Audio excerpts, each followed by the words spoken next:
We're not going to play with these anymore. MAGA hats are off.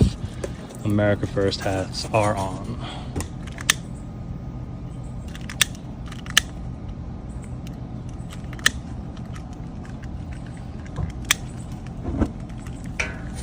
Burn, baby, burn.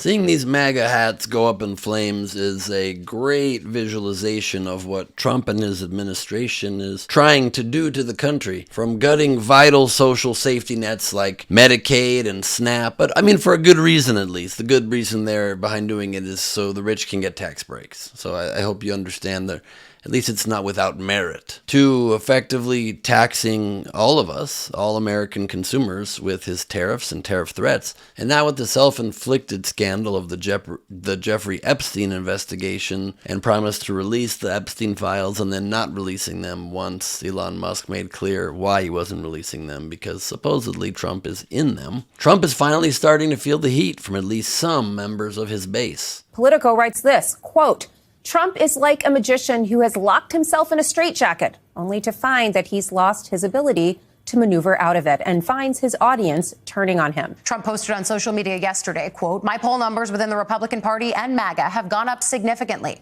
adding, quote, they have hit 90%, 92, 93, and 95% in various polls, and all are Republican Party records. It's unclear which polls Trump was referring to or if he actually has record support. A CBS News YouGov poll out this weekend shows 89% of Republicans surveyed approve of the job that Trump is doing.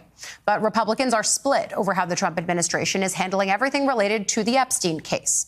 Meanwhile, Trump's overall approval dropped to 42%, down 3 points from a CBS poll conducted just last month. Now, to be honest, I expected this drop to be worse. This is just one poll, and losing 3 points overall, that's significant, but it's not major. Still 89% fine, with the sitting president being what seems like very likely might be a abuser and or rapist of underage people. 89% of them are like, yeah, I'm still okay with him overall. But 50% unhappy, basically, with how he's handling this case, just not affecting their opinion in a large way. But the numbers are dropping at least to a degree. Now, as Democratic Party voters, many on the left have sadly become so used to our elected officials not delivering what the base demands, just like small fringe issues like healthcare for everybody, codifying reproductive rights so, women have full rights and control of their own bodies, or trying to fix the entire system being corrupt by removing finally the dark money and special interest groups from influencing and completely bribing all of our politicians. That has been sort of the main problem for a very long time and promised on the left to remove and then never gets removed because, it's a big part of what they do. And if you don't know this, side note, all people in Congress spend usually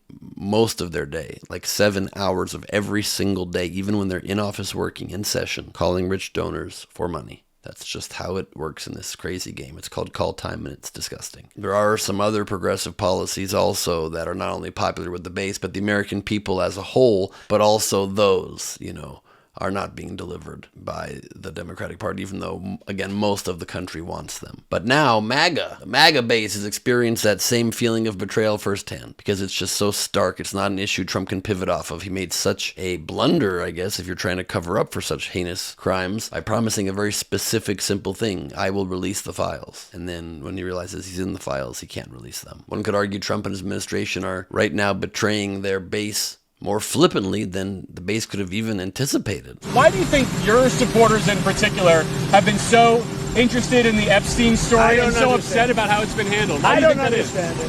Why they would be so interested. He's dead for a long time. He was never a big factor in terms of life. I don't understand what the interest or what the fascination is.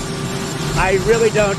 And the credible information's been given, but I don't understand why the Jeffrey Epstein case would be of interest to anybody.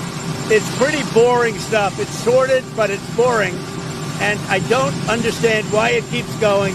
I think really only pretty bad people, including fake news, want to keep something like that going. But credible information, let them give it. Anything that's credible, I would say let them have it. Trump just can't figure out why. That's just an innocent confusion. Why he'd be so concerned about Epstein, a man who's dead, who may or may not have been killed by the forces speaking, I said may or may not, just, speculating here. But I wonder why they'd be interested still now that the guy's dead. Maybe because the guy talking is in the files. If the guy talking were to be in the files, and that's what the accusation is, then maybe that's why they're interested. I don't want to throw a crazy theory out there, but just spitballing for a second. And of course, the guy on the right of the screen behind Trump is billionaire Howard Lutnick, the newly appointed Secretary of Commerce, who has his own ties to Epstein as well. Loose ties, no concrete evidence the two shared a personal relationship, but Lutnick was Epstein's neighbor in New York City for over a decade and even bought his home from a trust fund controlled by Epstein himself. Lutnick didn't buy the home from Epstein personally. Epstein wasn't in control of the trust fund when he bought his house next to Epstein's home, but he did previously own the home and was trustee of the fund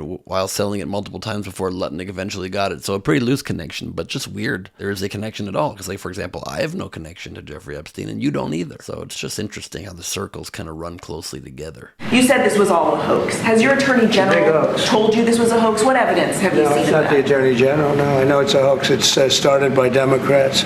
It's been run by the Democrats for 4 years. You had Christopher Wray and these characters and Comey before him. And it's a bad group. It's all been a big hoax. It's perpetrated by the Democrats. And some stupid Republicans and foolish Republicans fall into the net. And so they try and do the Democrats' work. President Trump, would you consider appointing a special counsel to investigate the Jeffrey Epstein investigation? I have nothing to do with it. Oh, right. Trump then, of course, has to turn to his go-to move. When there's no other way out of something, when you've been pinned against the wall, change it from the thing didn't exist, the thing does exist, but it doesn't matter, why are people interested in it, to it's made up by the Democrats. It's a hoax, even though it's very real. And keep in mind, Ghislaine Maxwell's in prison right now for this thing. So it's a hoax, but there's somebody in prison for doing it. And there's testimony of hundreds and hundreds of women. So kind of very hard one to argue as a hoax, but Trump hopes his base goes right back to being gullible. And so Trump just made an error. He thought he would never have to release it. He thought his base would move on. He thought he'd be distracting us with so many different things and delivering on such aggressive deportation they voted for that they'd forget about Epstein, but they did not. Again, it's a very simple thing that's hard to pretend you're doing when you're not doing it. And for all this talk about MAGA undergoing a civil war and the base starting to turn on Trump, don't forget some of the people who helped sell Trump to an audience who may have not been as aware of his history as they should have been, or maybe they were aware and just didn't want to ask. Here's my buddy Gianmarco Cerezi on his podcast calling out some of the podcaster comedians that interviewed Trump. You're telling me that all these comedian podcasters who make Epstein jokes, I make Epstein jokes, and you were sitting across the guy who's been in multiple pictures at different times of his life with Epstein, and you didn't even mention it? Yeah. You didn't mention it? They don't even seem to explain why. Why was Trump hanging out with him? They don't even go like, well, they were friends. They had good conversation. They just, as if it wasn't there. So yeah, they didn't bring it up. And sure, it's hard to bring that up to a former president when he's doing your comedy podcast, even though most comedy podcasts aren't particularly funny these days. They at least are getting guests that are in the echelon of power that maybe you don't want to upset too much, but you could have done it. At least don't act now like something changed. Nothing changed, just other than they promised to do stuff they didn't intend on doing. That's not a change, not something mysterious that happened. It's just the difference between campaigning for people who have no intention to do things they promised to do and then actual reality of having to do the thing. So will the MAGA-aligned, friendly, MAGA-curious comedian podcasters fear of any influence on changing Trump supporters' minds now using this issue? Can they correct the error of their ways? To a degree, hopefully they stick to their guns now and realize the mistake they made and do continue to harp on this because it's important. Because holding people to account for awful crimes against humanity, essentially, should not go unpunished. And so if you're going to be doing a not funny podcast as a comedian and you have realizations and things you feel lied to, don't let it go. Keep the guy's feet to the fire on this one. I'm Ben Gleib for Rebel HQ. You can subscribe to my podcast, The Wrong Side of History, where I debate a Trump supporter every week, Lee Trink, and we discuss the issues that are facing us. You can also follow me on Instagram at Ben Gleib. Thanks.